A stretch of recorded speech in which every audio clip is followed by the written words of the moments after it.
Hi everybody, it's Kit with Paper Kits. I wanted to get started on my 52 mini album journals and such, made from 52 sheets of 12 by 12 double-sided paper.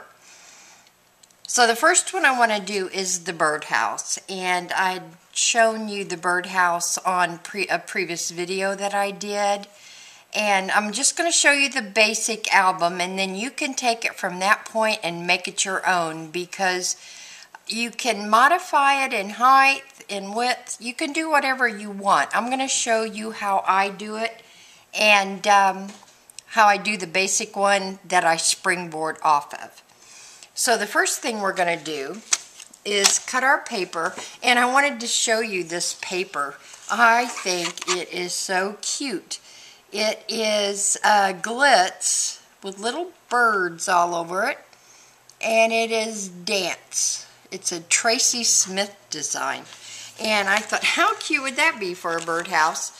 This is the reverse side of it, and it's kind of a like a pinky lavendery gesso over text. So that's pretty cool too.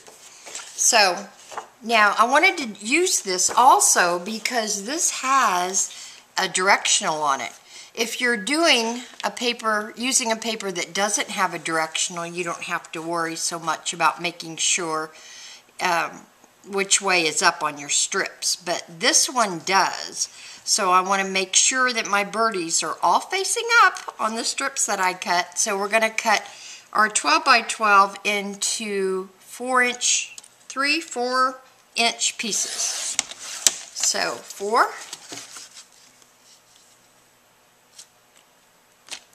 4. How exciting is this? And 4.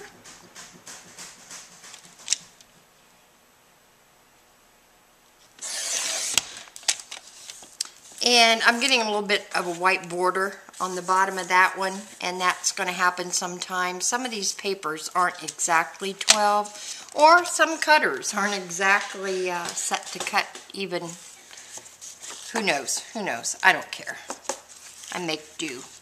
Okay, so the first piece now, we're going to go ahead and get our scoreboard out, or you can use your ruler and a bone folder.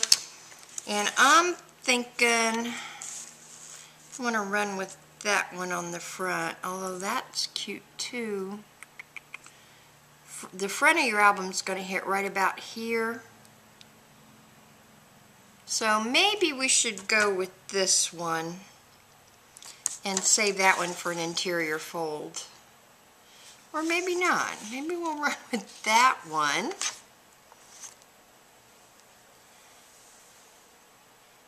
Okay, I've thought about it enough. I shouldn't even think about it. Let's go with the darker one, the more aged piece. And we are going to score beginning on the left, which I know this is upside down for you. So you're going to start on that side. But we're going to score at 1 3/4, 5 3/4, and 9. And now what we've done here is made the basic wrap for our book. Excuse me. So we're going to set the scoreboard aside for now. I'm going to go through this step by step. So this is the wrap. So what we're going to want to do is try to get it folded evenly on all our score lines. And just kind of position your strip before you actually crease it down. You can use the bone folder too for furnishing these folds.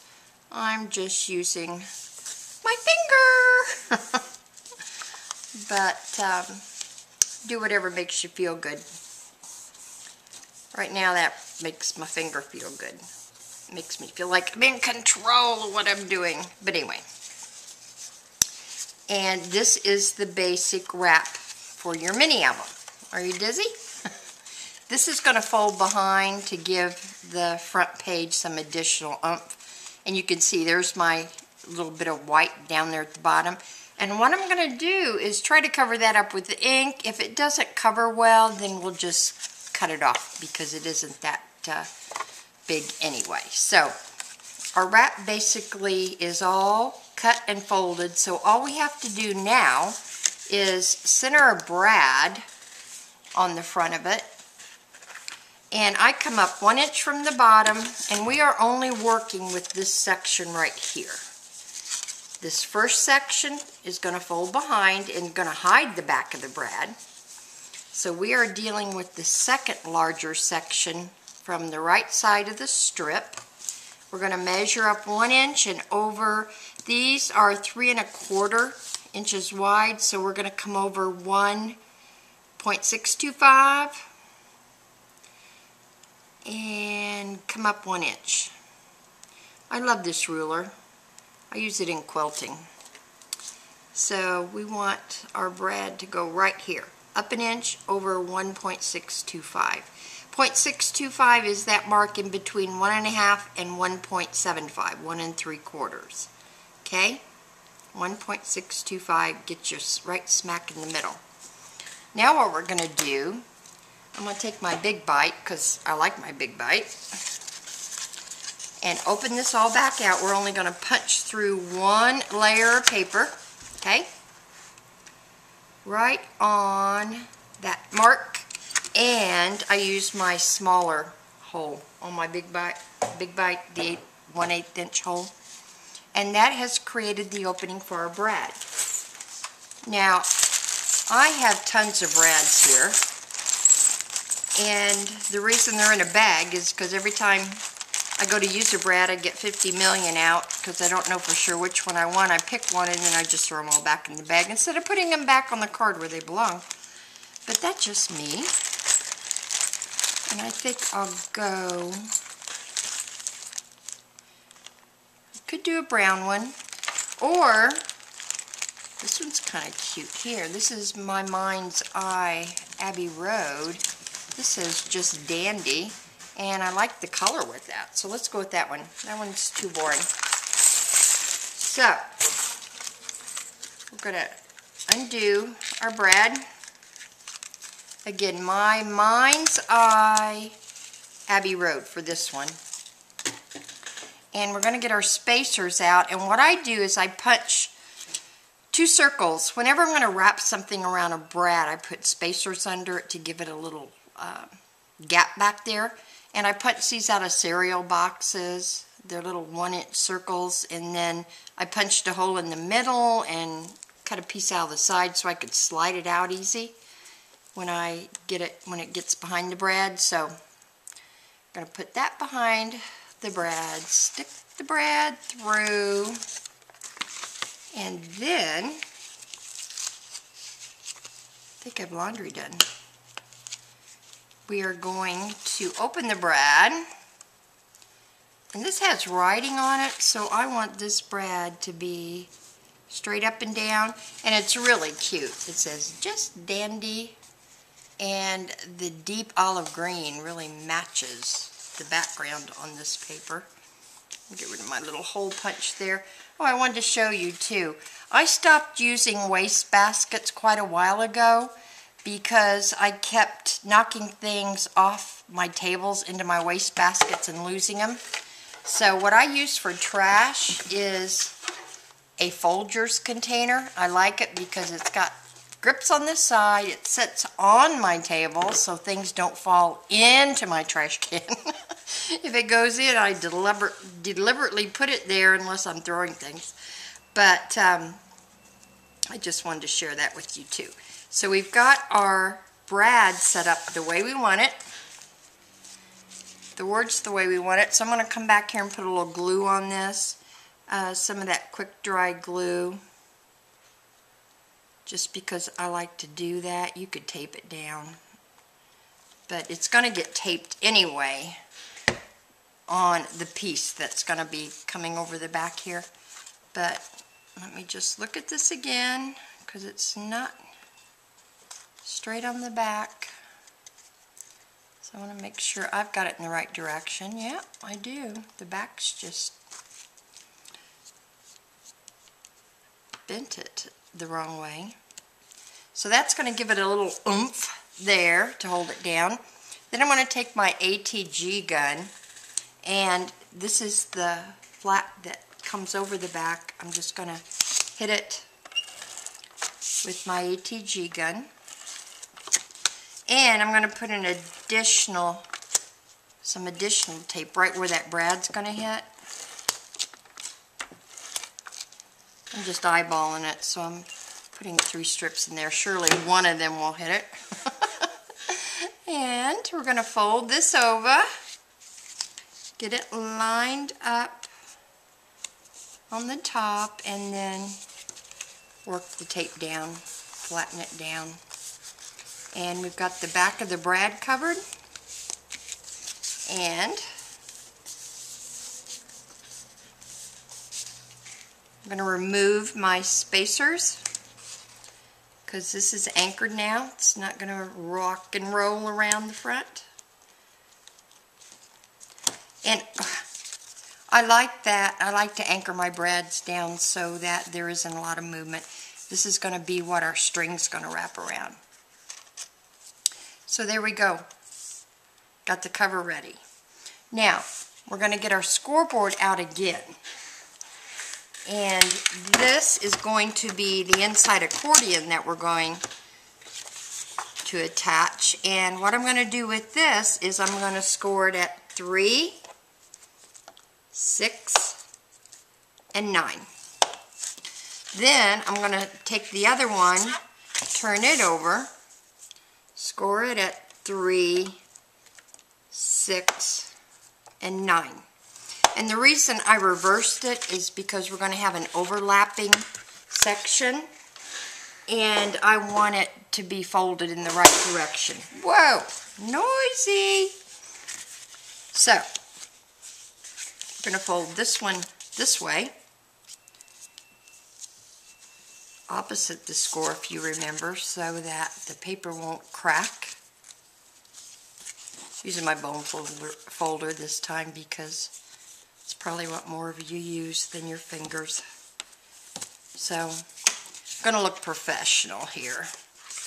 And then we're scoring this one the other way. Fold, burnish, fold, burnish, fold, burnish. And what we've got now are identical sections, and this one's going to come up underneath this one that is going down. So we'll play with this for a little bit, see which one I don't want to cover up. I could rather go this way. Yeah, I like that one. Although that puts 2 purples, 3 purples. That's okay. I like that. It does cover up a bird. Let me check this one. No, let's go with this one.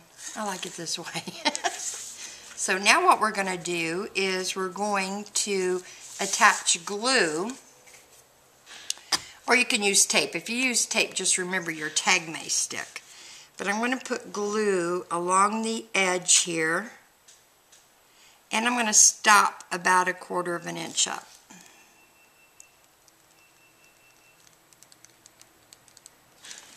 And these are pretty thick lines of glue. You don't really need to put this much on it. But I'm a little heavy-handed today, apparently. We're going to set this one down into there. Line it up and squish out the extra. You can use your finger, but I happen to have paper towel here. And I really, oops, you know what? I should be gluing on my second one. Got me all discombobulated here. We're going to glue on this one.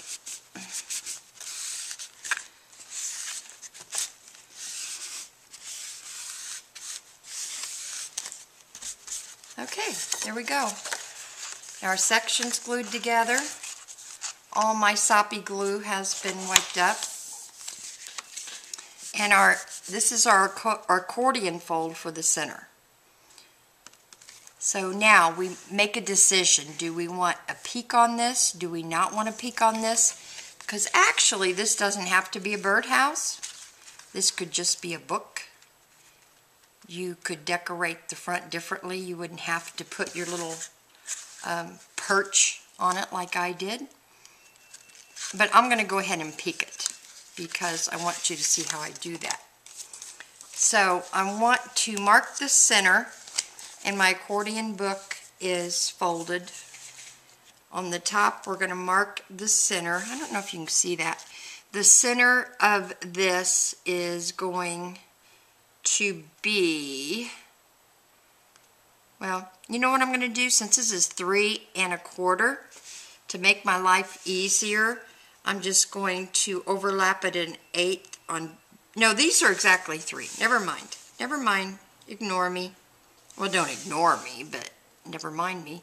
I'm going to mark the 1.5 inch, because that, I mean, these are exactly 3 inches, so half of that's 1.5. Yes! Okay, then coming down the side, I want to mark 1 inch on both sides, because that's, I want my peak 1 inch down. You can really make these any size you want. And how I cut my peaks is a very easy method. I start over here and just shoot for the mark at the top. And then doing this side, and I keep folding under as I go, so I only really mark the top one. So the only problem would be if you can't see your mark. I see it. Just aim for that mark. Just keep folding it up and making your cuts using the one you've already cut as your template.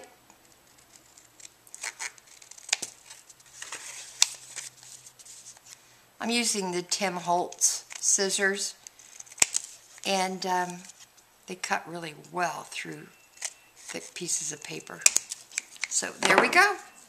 We've got our peaks cut, and all we have to do now is just